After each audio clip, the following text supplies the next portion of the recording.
Let's hope I don't fuck this up. New format and all. Shit. Round 60. Savant. Savant syndrome is a condition in which a person with developmental disabilities demonstrates profound and prodigious capacities or abilities far in excess of what would be considered normal. People with Savant syndrome may have neurodevelopmental disorders, notably autism spectrum disorder, or brain injuries. Shit. So during the last Diamond round, Rome, round 50, I gave people one of the 48 laws of power after talking about their track, in honor of Niccolo Machiavelli. This time, we are going to be doing the same thing with Savant as a measuring stick. I'm going to have to talk about their track in the context of what a Savant actually is. So ladies and gentlemen, I present to you the Eric Matthews Plays with Squirrels flowchart. On the x-axis, we have Eric Matthews. Unimaginably unintelligent, arrhythmic, or at least partially arrhythmic, only capable of a couple different cadences. Mr. Feeney, fee-hee-hee-hee-ne, right?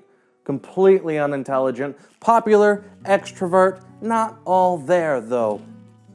And on the other end of the spectrum, plays with squirrels, a solitudinous hermit, obsessed with writing his memoirs, thinking they will be platitudes that people can stand upon to further help human development, but not necessarily all there socially.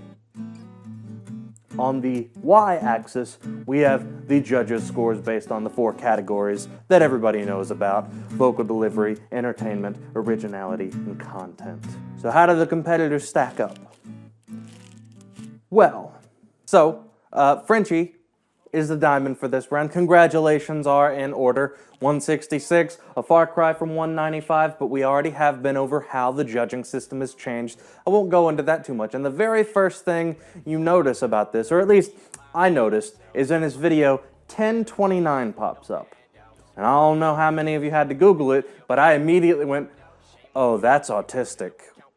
And not to be offensive or a dick, although I'm often both, this is the time that Fidel Castro died, and it kind of cemented in my head that, oh, I understand the tone of this. I don't necessarily know if I'm right, but it seems like a appraisal, you know, like a nice thing, like in memorandum.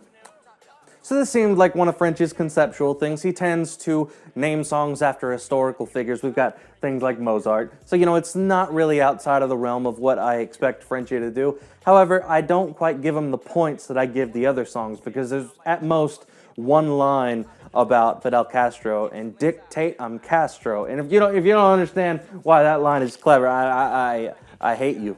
I hate it. That's a clever line.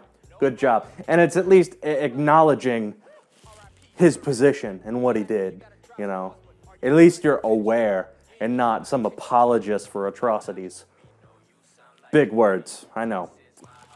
My bad, bitch. Frenchy goes about this in the same way that he did Mr. Cocky from round 50, Rome. And, you know, it's enjoyable in that sense. He admits his saltiness over losing round 30 to Exile. Got a lot of really clever lines about that. Brings up OT retiring from competition after round 50 and how Lejit benefited from that. And he really did. So, you know, lots of hits that were funny and had some, you know, reality to them. So how does Frenchy place on our Eric Matthews Plays with Squirrels flowchart? Well, for his 1029 beginning of the video and his glorification, or possible glorification of a dictator, I'm gonna give him a big autism bonus points and give him 2.5 out of 5 Mr. Feeney's on the scale. And hopefully he won't be so spectrumy next time. Oh wow, we lost some natural lighting there. Clouds overhead. It's, we're getting dark, which is kind of perfect because second place is Bueller. This instrumental was by MelodyMan, Frosty. Everybody knows Frosty. I enjoyed the instrumental mostly because I didn't know where it was from. This is the second time Frosty has dropped a remix. Round 50 for the Diamond round, OT picked a remix that Frosty had done. And this round I picked the I Got 5 on It remix, and I'm glad I'd never heard the song because I would have been forced to pick another one of the instrumentals. Ultimately, I'm not a big fan of the original now that I have listened to it, and my song, Life is Strange 4. What do you expect? Dark. And I'm not gonna talk about it no more.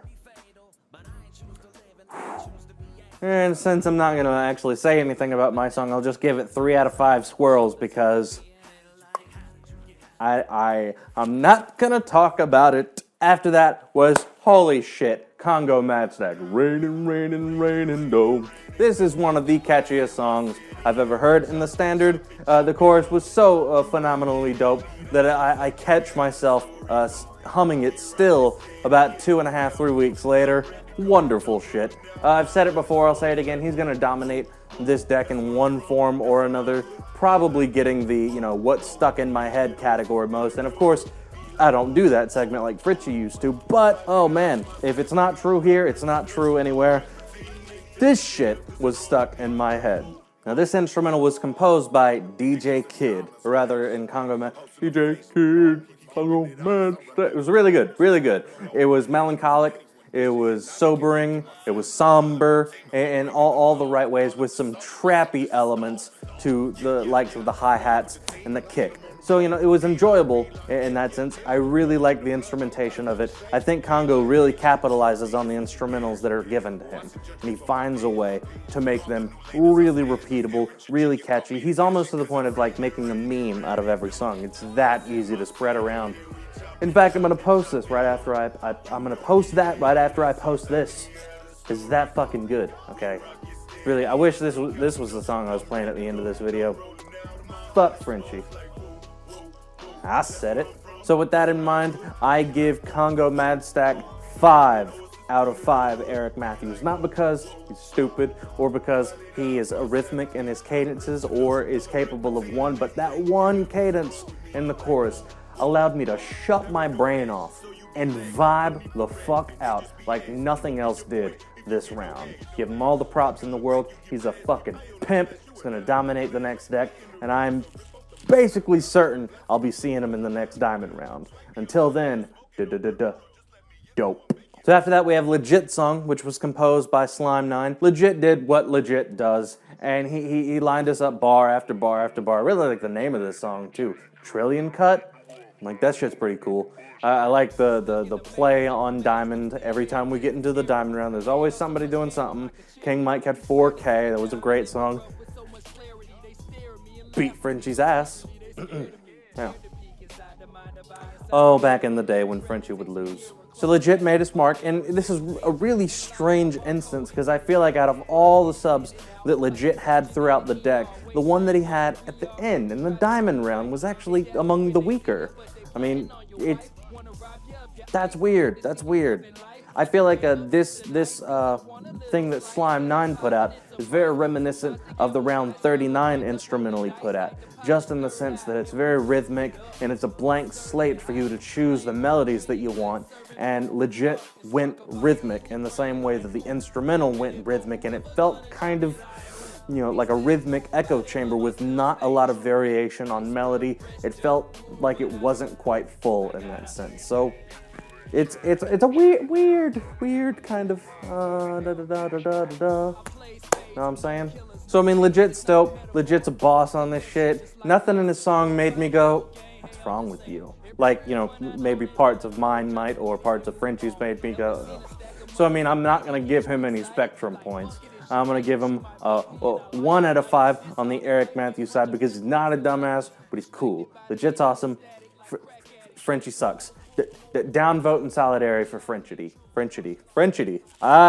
English good. Next is Peter Pluck, and A1 composed this song, and it has a melody that is less poppy, more dark, and very reminiscent of Lil Wayne's Lollipop, Eminem's Despicable, which I know is a Drake song, so I just don't remember it, and then finally, his. So you hear all of these nuances that sound the same, or I'm just hearing shit, tell me if I'm wrong. Ultimately, Peter Pluck is doing the same thing that he always does. But there's something to be admired about it, because anytime you are sticking to something you know to be true, you have a passion for, ultimately, you're gonna have some writer's block problems. But what he does seems to keep tapping this well, this single well, this single, like, tunnel vision content, but the well never runs dry.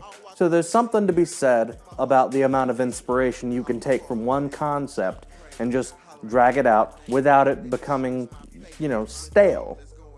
I think that's something worth, giving props for. So, props, very dope. Glad you made it into the diamond round. It sucks that you placed last, but it also kind of sucks that we had 2 people who didn't show up.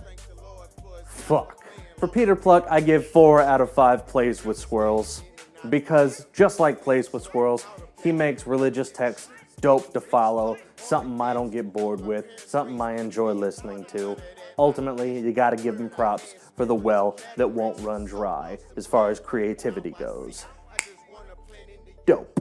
When you win the standard, you beat out everybody from the previous deck. We're talking 9 different rounds, 20 potential artists each round. That's 180 potential people that you stomped. And Frenchy did that twice in a row.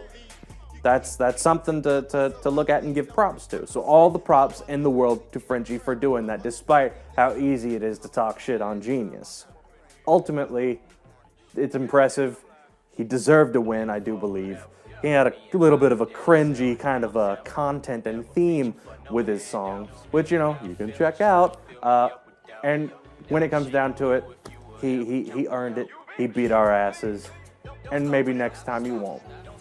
The sponsors for this round are, of course, Jeenyuz. He designs the elite banners that you see at the end of these videos. After that is U3 Radio. The winner gets some social media promotions and radio play for their winning song. You have Bloop Productions. Jeff Bloop provides a royalty-free instrumental to the winner, and the exact same thing goes along with MelodyMan Productions. Get in touch with Jeff Bloop and Frosty for that. You get an original song placement for one of Levi Otis's films, Levi NLA Films. He's got some ambitious stuff going on. Highly recommend you check out his channel and try to win so that you get a song placement. So from Laura Jack, you get a customized piece of jewelry, and from BBB Entertainment, you get a magazine slot and sponsored goodie bag. What the fuck's a goodie bag? I don't know. I think it's meant to be purposefully ambiguous. It's just good shit, good shit. And a bag. Dope. Those last 3 are exclusive spots for the diamond round, but if you win any round of the standard, sponsors, get in touch with whoever won. It's your responsibility to do that. Till next time, dope diamond round. See you next time. I see my future, then dictate I'm Castro. Oh God, don't start with him. Don't start. You won't really get far with him. No. Pipe down, don't pop with him. Pipe down. Right now, it's no off in him.